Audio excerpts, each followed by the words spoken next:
Oo naman, wala nang iba, promise. Baka sa ibang babae eh. Mabuti pwede ka pang dumalaw ng ganitong oras sa ospital. Anong oras na ba? 9 o'clock na, Ninong. Nakipag-ayos ako sa management mo ng ospital. Nangako kasi ako kay Rosalinda na 2 beses sa isang araw ko siya dadalawin. Isa sa umaga at isa sa gabi bago ako umuwi sa bahay. Wow, sweet naman. Ako sana ganyan din ang pangasawa ko someday. Meron yan. Excuse me lang. Sige. Hello?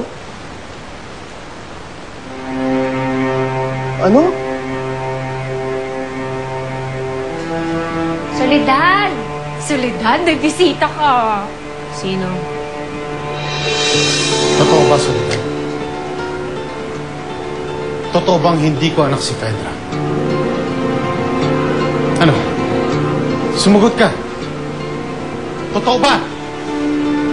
Totoo. Oo, Alfredo.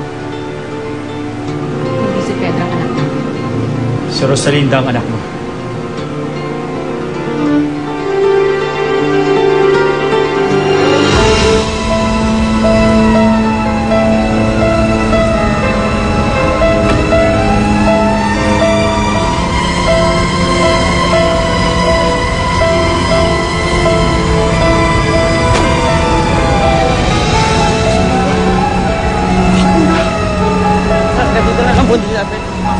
Hindi yung asawa ko. Andiyan nila ako sa pintahan.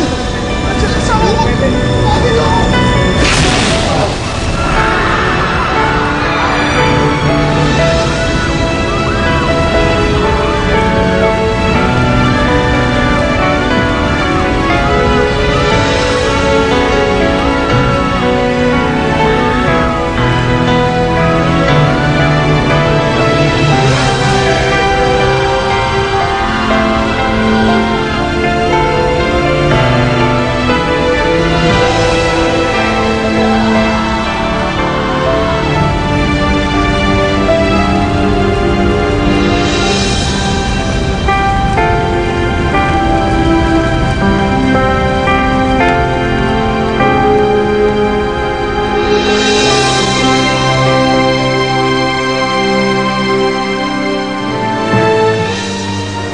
Chismis. Patay na pala talaga itong si Rosalinda. Noong una si Papa. Ngayon naman si Rosalinda. Kung ikaw nasasaktan, mas higit pang nararamdaman ko. Anak ko si Rosalinda Fernandez. Tawagin ninyo si Soledad Romero, sabihin nyo, andito ako para kunin ang apo kong si Erica. Valeria! Walang kinalaman si Soledad sa pagkamatay ni Jose Fernando.